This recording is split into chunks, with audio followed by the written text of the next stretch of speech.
दोस्तों, आज social media का ज़माना है। कोई रातों रात वायरल हो जाता है और किसी को वायरल होने के लिए काफ़ी मेहनत करनी पड़ती है।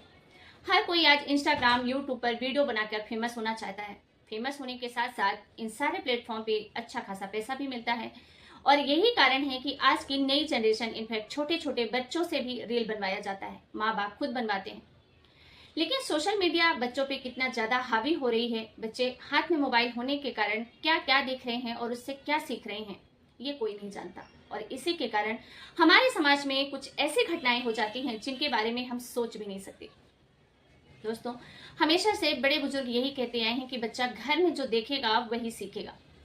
इन दोनों चीज़ों का बहुत ही तालमेल है। एक है मोबाइल और दूसरा है घर का एटमॉस्फेयर। दोस्तों, एक घर में एक लड़की रहती है जिसकी उम्र लगभग 14 से 15 साल के आसपास थी। वो इंस्टाग्राम पे रील बनाती है, रातों रात फेमस होना चाहती है। और एक दिन ऐसा आता है कि उसकी एक रील वायरल हो जाती है। वायरल होने के साथ साथ जब उस लड़की के बारे में लोग जानने में इंटरेस्टेड होते हैं और उस लड़की के बारे में जानने की कोशिश करते हैं, तो जो खुलासा होता है, जो उसकी असलियत होती है, उसे देखकर हर कोई हैरान रह जाता है। किसी को यकीन ही नहीं होता कि ये लड़की ऐसा कर सकती है। दोस्तों, बहुत ही दिल दहला देने वाली घटना है। नमस्कार, मैं ज्योति सिंह आपके अपने चैनल क्राइम शूट में आपका हार्दिक स्वागत करती हूँ। दोस्तों, ये सच्ची घटना है उत्तर प्रदेश के जिला बुलंदशहर की। और बुलंदशहर का एक अंतर्गत एक कस्बा आता है शिकारपुर। और शिकारपुर में फारूकी नगर लाल दरवाजा की ये बात है। और बात है 15 मार्च 2023 की। वहां पर एक परिवार रहता था, हंसी खुशी रहता था। परिवार में मम्मी, पापा और उनकी 4 बेटियां थी।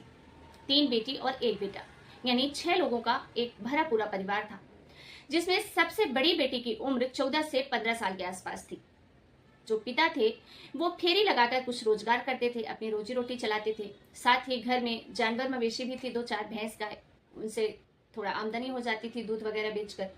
ऐसे करके वो परिवार चल रहा था। यानी परिवार के पास पैसे तो बहुत ज्यादा नहीं थे, लेकिन हाँ, उनकी रोजमर्रा की जिंदगी एक मिडिल क्लास फैमिली चल रही थी। एक दिन की बात है 14 मार्च 2023 की रात की। सभी लोग खा पीकर सो जाते हैं। खा पीकर जब सो जाते हैं तो गर्मी का समय था, मार्च का महीना था। अमूमन जो गांव जैसा एरिया होता है, वहां पर लोग गर्मियों में अक्सर आंगन, छत या फिर घर के बाहर चारपाई लगाकर सो जाते हैं। वहां भी कुछ ऐसा ही हुआ। उस घर के जो बड़े थे, यानी कि मम्मी पापा, जिसमें कि एक जो उस घर के मुखिया होते हैं शब्बीर, उनकी उम्र होती है 45 साल। और उनकी वाइफ जो होती है रेहाना, उनकी उम्र होती है 43 साल। वो दोनों घर के बाहर खाना खाकर, खा पीकर अच्छे से चारपाई लगाकर सो जाते हैं।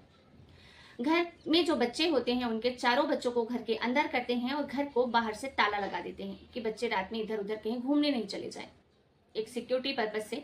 और वो दोनों घर के वहीं दरवाजे के बाहर ही चारपाई लगाकर 2 अलग अलग चारपाई में सो जाते हैं। सुबह होती है। सुबह जब होती है तो काफी उजाला हो जाता है। घर के बच्चे सोचते हैं कि आज मम्मी पापा ने दरवाजा क्यों नहीं खोला। अभी तक तो काम में लग जाते थे, लेकिन इतना उजाला हो गया, अभी तक किसी ने दरवाजा ही नहीं खोला। वो पहले तो अपने अम्मी अब्बू को आवाज लगाते हैं दरवाजा खोलने के लिए, लेकिन वहां से किसी तरह की कोई आहट नहीं आती। जब वो कोई दरवाजा नहीं खोलता, कोई आहट नहीं आती, तो घर से जुड़े जो घर था उनके पड़ोसी का, उनको आवाज लगाते हैं कि भैया एक काम करो, मेरे मम्मी पापा बाहर सो रहे हैं लेकिन वो उठे नहीं है। आज कब से आवाज लगा रही हूँ लेकिन कोई रिस्पॉन्स ही नहीं है, तो आप उनको जगा दो। पड़ोसी कहता है ठीक है। अब पड़ोसी जाता है उनको जगाने। पड़ोसी जैसे ही चारपाई के पास पहुंचता है, उसकी आंखें खुली की खुली रह जाती है, क्योंकि वहां पर जो उन बच्चों के माता पिता रात में अच्छे भले खाकर सोए थे, वो मर चुके थे। उनकी किसी ने बेरहमी से, कुल्हाड़ी से मार मार कर हत्या कर दी थी। और हत्या भी ऐसी काफी दर्दनाक। इतने बार किए गए थे, इतने बार किए गए थे कि गिनना भी मुश्किल था। पड़ोसी चिल्लाता है और बच्चों को बताता है कि तुम्हारे मम्मी पापा की तो किसी ने हत्या कर दी है। बच्चे अंदर से चीखते चिल्लाने लग जाते हैं। जैसे तैसे बच्चों को बाहर निकाला जाता है, क्योंकि वो घर के अंदर थे। बच्चे बाहर आते हैं और सारे बच्चे बहुत जोर जोर से रोना चीखना शुरू कर देते हैं। और रोए भी क्यों ना, आखिर माँ बाप की हत्या जो हो चुकी थी।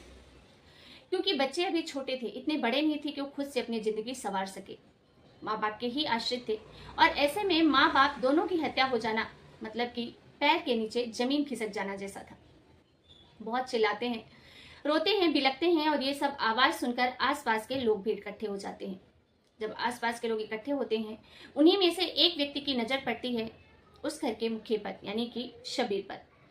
तो पता चलता है उनके कुछ पल्स चल रहे हैं। लगता है शायद इनमें जान बाकी है, हो सकता है ये जिंदा हो जाए। आनन फानन में पुलिस को भी फोन किया जाता है। पुलिस भी तैनात होती है, जल्दी ही घटना स्थल पर पहुंचती है और जो उस घर के मुखिया होते हैं शब्बीर, उनको हॉस्पिटल ले जाया जाता है क्योंकि उनकी नब्ज चल रही थी। लेकिन हॉस्पिटल पहुंचने पे जब डॉक्टर चेकअप करते हैं तो बोलते हैं इनकी तो मौत हो चुकी है। थोड़ा समय रहते अगर आप ले आते तो हो सकता था कि इनकी जान बच सकती थी, लेकिन अब कुछ नहीं हो सकता। वापस उनको घर ले आया जाता है। अब पुलिस को कंप्लेन मिलती है। पुलिस के सारे जो सीनियर अधिकारी होते हैं अपने पुलिस फोर्स के साथ वहां पहुंच जाते हैं, क्योंकि बात थी डबल मर्डर की। पुलिस वहां घटना स्थल पर पहुंचती है, जांच पड़ताल करती है, लेकिन पुलिस को एक बात ये समझ में नहीं आती कि एक ऐसा इंसान जिसके पास रुपए पैसे तो थे नहीं, गरीब इंसान था, जैसे तैसे करके अपनी रोजी रोटी चला रहा था, और उन दोनों की इतनी बेरहमी से कौन हत्या कर सकता है? किससे इतनी दुश्मनी हो सकती है कि इनके घर के बाहर ही वो लोग ऐसे मार के चले जाते हैं। खैर, बच्चों को बिलखता देख वहां मौजूद लोग भी रोने लग जाते हैं। किसी तरीके से पुलिस वाले बॉडी को पोस्टमार्टम के लिए भेजते हैं। पोस्टमार्टम की रिपोर्ट जैसे ही आती है, उससे एक और चौंका देने वाला खुलासा होता है। उसमें पता चलता है कि उन दोनों ही मरने वालों के शरीर में कुछ नशीली दवाइयां मिलती हैं, यानी कि उन्होंने कुछ नशीली दवाइयों का सेवन किया था, और शायद यही वजह थी कि घर के बाहर होने के बावजूद किसी ने उनकी इतनी निर्मम से हत्या कर दी और किसी को आहट तक नहीं हुई। यानी कि उन्होंने अपने बचाव में ना हाथ पैर चलाए ना चीखे चिल्लाए, क्योंकि वो बेहोशी की हालत में थे, नशे में थे। खैर, पुलिस इसके लिए कई टीमों का गठन करती है और अपनी जांच पड़ताल तेजी के साथ शुरू करती है। बच्चे थे, पड़ोसी थे कि हर कोई यह कह रहा था कि जल्द से जल्द इस घटनाक्रम का खुलासा हो। काफी प्रेशर था पुलिस पर, क्योंकि डबल मर्डर था, लेकिन पुलिस थी कि वो कोई भी गलत दावा नहीं करना चाहती थी। ईमानदारी से पुलिस अपना काम कर रही थी। पुलिस को जांच पड़ताल करते करते लगभग 13 से 14 दिन का समय बीत जाता है। पुलिस इसी बीच कई सारे सीसीटीवी फुटेज चेक करती है जो आसपास लगे थे, क्योंकि उनके घर का जो एरिया था वहां किसी का कोई सीसीटीवी फुटेज नहीं था कि घटनाक्रम देखी जा सके। साथ ही जो भी संदिग्ध थे, आस पड़ोसी थे, भाई भौजाई थे, यानी जिसको भी लगता था कि इससे रिलेटेड हो सकते हैं, इस केस से रिलेटेड, पुलिस ने लगभग 100 से ज्यादा लोगों के साथ पूछताछ की। लेकिन फिर भी पुलिस के हाथ खाली थे। पुलिस को कहीं से कोई भी सुराग नहीं मिल रहा था।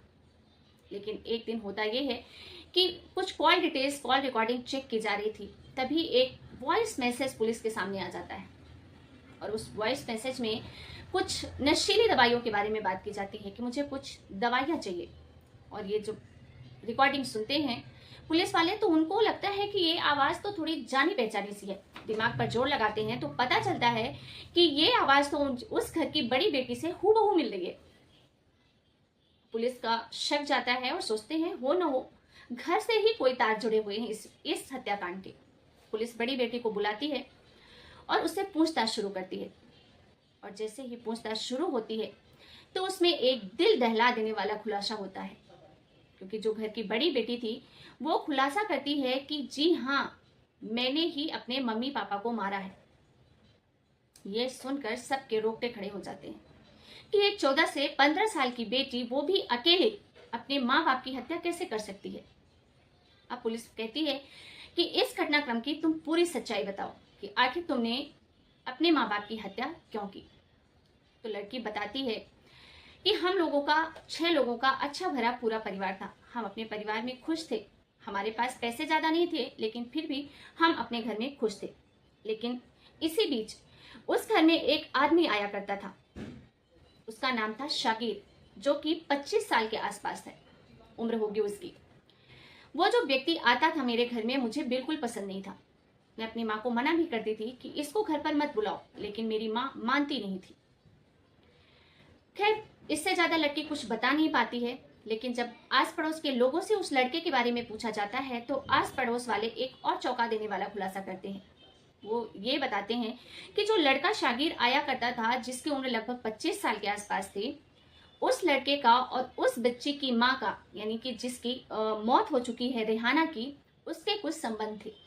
पड़ोसियों का कहना था कि ये लड़का अक्सर आया करता था और जब भी वो घर आता था उसकी बहुत मेहमान नवाजी की जाती थी, पलकों पे उसे रखा जाता था।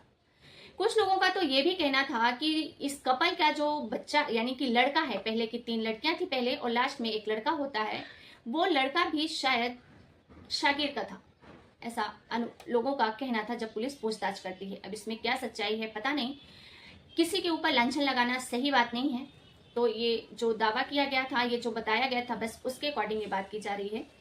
तो लड़की कहती है कि मैं उसको मना करती थी लेकिन माँ थी कि मानती नहीं, और यही सब घर में चलता आ रहा था। बच्चे यही सब देख के बड़े हो रहे थे, और वो जो लड़की होती है 14 से 15 साल के आसपास, ये सब देखते हुए कि उसको लगता है किसी को कुछ फर्क ही नहीं पड़ता, वो भी लड़कों से दोस्ती करना शुरू कर देती है। इंस्टाग्राम पे रील बनाती है और इसी बीच उसकी कई लड़कों से दोस्ती होती है, घूमने फिरने हो जाती है दोस्तों के साथ। लेकिन जो माँ थी, माँ बाप थे, उन्हें ये बिल्कुल पसंद नहीं था कि उनकी बेटी किसी भी लड़के के साथ घूमे फिरे या कहीं जाए। और जाहिर सी बात है, कोई भी पेरेंट्स ये नहीं चाहेगा कि उनकी बच्ची ऐसे कहीं भी घूमती रहे।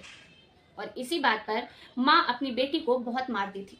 माँ मारती थी, साथ ही वो पिता से भी मरवाती थी। पिता को भी बोलती थी किसने ऐसा किया है, उल्टा सीधा जो भी, पिता भी उसको मारते थे। और माता पिता तो मारते ही थे, खैर उनका हक भी है कि अगर बच्चे गलत रास्ते पे जा रहे हैं तो आप उनके सुधारने की कोशिश करें। लेकिन जो शागिर नाम का लड़का था, जिसकी उम्र 25 साल के आसपास थी, जो अक्सर घर आता था, माँ उससे भी बोल के उस बच्चे को मरवाती थी।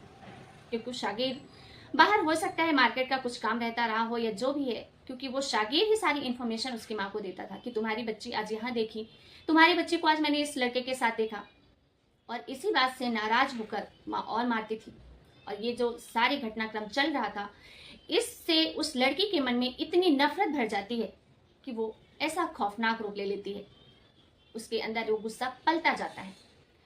इसी बीच एक लड़के से उसकी मुलाकात होती है, लड़के से उसकी दोस्ती होती है, और एक दिन वो उस लड़के से कहती है कि मुझे कुछ दवाइयाँ चाहिए। लड़का बोलता है कि तुम क्या करोगी, तो बोलती है कि बस आप मुझे लाकर दे दो, कुछ नशीली जिससे कि आदमी सोता रह जाए, गहरी नींद आ जाए। वो लड़का अनजान कि वो क्या करेगा इन सब चीज़ की, इतना डिटेल में वो पूछता नहीं है, क्योंकि उन दोनों का प्रेम संबंध भी चल रहे थे। तो हो सकता है उसके दिमाग में आया हो कि शायद ये दवाइयाँ लेकर वो अपने माँ बाप को खिला देगी, उसके बाद हम मिल पाएंगे। जो भी उसके दिमाग में रहा वो लड़का दवाइयाँ लाकर उसको दे देता है। और सबसे पहले ट्रायल के तौर पर वो लड़की अपने माँ बाप के खाने में वो दवाइयाँ मिलाकर उनको खिला देती है। दवाइयाँ खाने के बाद माँ बाप इत्मीनान से सो जाते हैं। उसके बाद किसी तरीके की कोई हलचल नहीं करते, और लड़की को लगता है कि ये बहुत सही तरीका है, ऐसी दवाइयाँ इनको खिलाने के बाद मैं तो कहीं भी किसी से भी मिलने जा सकती हूँ। खैर ये उसका ट्रायल था। खैर थोड़े दिन ये सब घटनाक्रम चलता रहता है। अब जो वो पहला लड़का था, उससे उस लड़की की किसी तरीके से अनबन हो जाती है और उन दोनों का कनेक्शन अलग हो जाता है। इसी बीच एक लड़के की और दोस्ती होती है उस लड़की से, जिसका नाम होता है बबलू ठाकुर उर्फ नफी। उस लड़के की जब दोस्ती होती है, थोड़े दिन वो दोस्ती चलती है, दोनों करीब आते हैं, और उससे भी वो लड़की यही कहती है कि मुझे कुछ दवाइयाँ चाहिए। वो लड़का पूछता भी है कि क्या करोगी, तो बोलती है वो लड़की कि कुछ नहीं, आप तो मुझे बस लाकर दे दो। और वो लड़का एक 20 गोलियों का पैकेट लाकर उसे नशीली दवाइयों का दे देता है, क्योंकि कहीं ना कहीं उस लड़के के मन में भी चोट था कि उसके माँ बाप को ये पहले दवाइयाँ खिलाएगी और उसके बाद हम मिलेंगे। और यही सोचकर वो उसको दवाइयों का पैकेट लाकर दे देता है।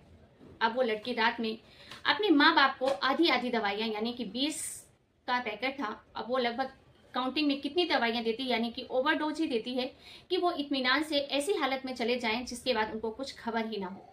खाने में, चाय में या दूध में, जिस तरह से भी वो रात के समय दवाइयाँ दे सकती थी, वो लड़की अपने माँ बाप को खिला देती है। माँ बाप खाना खाते हैं और खाना खाने के बाद जाकर बाहर चारपाई में लेट जाते हैं। बड़ी बेटी जो ये सब कारनामा की थी, वो अपनी माँ के पास जाकर बैठती है और अपनी माँ के पैर दबाने लगती है। माँ सोचती है कि आखिर आज इसको हुआ क्या है। बोलती है कि क्या हुआ बेटा, आज तो मेरे पैर क्यों दबा रही है। तो बोलती है कि माँ, तुम सारा दिन काम मेहनत करती हो, बहुत थक जाती हो, बस इसीलिए मैं सोच रही हूँ थोड़ी तुम्हारी सेवा कर दो। खैर उस लड़की के दिमाग में क्या चल रहा था, इन सब से माँ अनजान थी, और वो काफी खुश लग रही थी कि उसकी बेटी उसकी चिंता कर रही है। थोड़ा वक्त बीतता है, और वक्त जैसे जैसे बीतता जाता है, उसके माँ और बाप गहरी नींद में, यानी कि गहरे नशे में चले जाते हैं। बेटी को जब लगता है कि ये लोग तो अब अच्छे से सो गए हैं या नशे में चले गए हैं, तो अपने अम्मी अब्बू को आवाज लगाती है, जोर जोर से हिलाती भी है कि अच्छे से चेक करने के लिए कि कहीं इनमें कोई अभी चेतना बची तो नहीं है, अच्छी तरीके से सो गए हैं। और जब उसको यकीन हो जाता है कि नहीं अब ये अच्छी तरीके से सो गए हैं, तो वो जाती है और एक घर के अंदर जो उसने छुपा के एक कुल्हाड़ी रखी थी, वो कुल्हाड़ी लेकर आती है। और वो कुल्हाड़ी लेकर आती है और सबसे पहले वो अपने अब्बू के सिर पर वार करती है। पहले अब्बू के सिर पर कई वार करती है, उसके बाद अम्मी के सिर पे कई बार वार करती है। और इतना वार करती होता है ना कि एक फ्रस्ट्रेशन निकालना, कि ऐसा लग रहा था कि इससे कितनी दुश्मनी होगी। जितना वो मार सकती थी अपने अम्मी अब्बू को, जब तक वो थक नहीं जाती वो मारती रहती है। दोनों के प्राण निकल जाते हैं।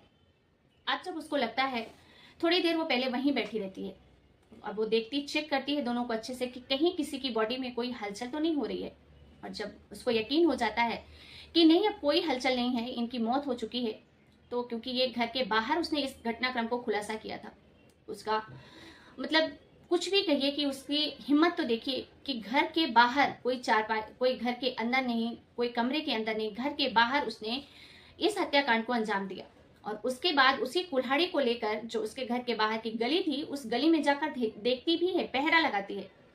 वो ये चेक करना चाहती थी कि कहीं उसे किसी ने देख तो नहीं लिया, कहीं कोई चुपके से देख तो नहीं रहा। और वो कुल्हाड़ी इसलिए साथ में रखती है कि अगर किसी ने देखा होगा और मुझे देख गया तो मैं उसकी भी हत्या कर दूंगी। यानी कि उसका दिमाग पूरी तरीके से आउट ऑफ कंट्रोल था उस समय, खून सवार था यूं कहें उसके सिर पे, लेकिन उसको कहीं कोई नहीं दिखता। खैर वो आती है, कुल्हाड़ी को वापस छुपा देती है और फिर गेट पे बाहर से ताला लगाती है। जैसा कि रोज उसके मम्मी पापा बाहर से ताला लगाकर सोते थे, तो ताला लगाती है और दूसरे कच्चे घर जो साइड में बना था उसके छज्जों से चढ़ते हुए जैसे तैसे करके बिना किसी डर के वो अपने घर की छत पे पहुंच जाती है और छत के अंदर घर में चली जाती है। अब उसे तो सब पता ही था कि बाहर क्या हुआ है, और वो सुबह अपने पड़ोसी को जगाकर उसको आवाज देती है कि मेरे अम्मी अब्बू को जगा दो, क्योंकि उसे तो पता ही था कि अम्मी अब्बू तो जगने वाले नहीं है। और वो पूरा ऐसा घटनाक्रम का नाटक करती है कि जैसे उसे कुछ पता ही ना हो। खैर वो क्यों करे भी क्यों ना, एक्टिंग ही तो करती थी वो, क्योंकि इंस्टाग्राम पर रील भी बनाती थी। और वो ऐसी एक्टिंग करती है कि पुलिस को भी पकड़ने में उसे कम से कम 15 दिन का समय लग जाता है। नजरों के सामने होते हुए भी पुलिस उसे पकड़ नहीं पा रही थी। और वो लड़की अपने माँ बाप की हत्या करने के बावजूद डेली इंस्टाग्राम पर रील्स बनाती है और अपलोड भी करती है। उसकी रील्स देखकर कोई ये अंदाजा भी नहीं लगा सकता कि ये लड़की ने क्या कर रखा है, इसके घर में क्या चल रहा है। इसके माँ बाप नहीं है इस दुनिया में और इसने खुद अपने हाथों से मारा है। ना ही उसे किसी तरह का गिल्ट था और ना ही किसी तरह का पछतावा। खैर खुलासा होने के बाद आसपास के एरिया में सनसनी फैल जाती है। जो सुनता है वही परेशान हो जाता है कि एक औलाद जिसे माँ बाप ने पैदा किया, पाल पोस कर इतना बड़ा किया, वो इतनी निर्दयता से अपने माँ बाप की हत्या कैसे कर सकती है। खैर पुलिस वाले उसको पकड़ते हैं और सबसे पहले उसकी एज तो 15 साल की थी, बाल सुधार गृह के तौर पर उसे भेजा जाता है, लेकिन उसकी जो सोच थी वो बहुत ही ज्यादा मैच्योर पर्सन की थी। खैर पुलिस वाले उसे अपने पास बुलाते हैं और उससे पूछते हैं कि बेटा तुम्हारे दिमाग में ये आइडिया आया कैसे कि तुम अपने माँ बाप को ऐसे कुल्हाड़ी से मारोगे। तो लड़की बताती है कि उसके रिश्ते में कोई ताऊ जी हैं जिन्हें कुछ मेंटल करके बोला जाता था। उनका नाम नहीं था, ना ही वो मेंटल थे, बट उनको कुछ था, जो भी था प्यार से लोग बोल रहे थे। उसके रिलेशन में ताऊ जी लगते थे और कुछ समय पहले उन्होंने भी इसी तरीके से कुल्हाड़ी से अपनी पत्नी और बच्चियों की हत्या की थी, क्योंकि उन्हें ऐसा लगता था कि उनकी जो पत्नी है उसके किसी और से नाजायज संबंध है और जो बच्चे हैं वो किसी और के हैं। इसीलिए उन्होंने सबकी हत्या कर दी थी, जो अभी भी जेल की सलाखों के पीछे हैं। तो दोस्तों इस तरीके से एक लड़की अपने माँ बाप को मौत के घाट उतार देती है। खैर अभी इस हत्याकांड में कानून क्या सजा देगा ये तो आने वाला वक्त ही बताएगा। तो दोस्तों इस घटना को सुनाने का उद्देश्य किसी की भी भावनाओं को ठेस पहुंचाना नहीं है, बल्कि आपको सतर्क करना है, जागरूक करना है। जितना ज्यादा हो सके सुरक्षित रहें, अपनों का ध्यान रखें, अपना ध्यान रखें और इस खूबसूरत जिंदगी का अच्छे से आनंद लें। मिलेंगे एक नई सच्ची क्राइम घटना के साथ, तब तक के लिए आप सभी का बहुत बहुत धन्यवाद। और अगर आप हमारे चैनल पर नए हैं तो आप वीडियो को लाइक करें, शेयर करें और चैनल को सब्सक्राइब करना ना भूलें। जय हिंद, जय भारत।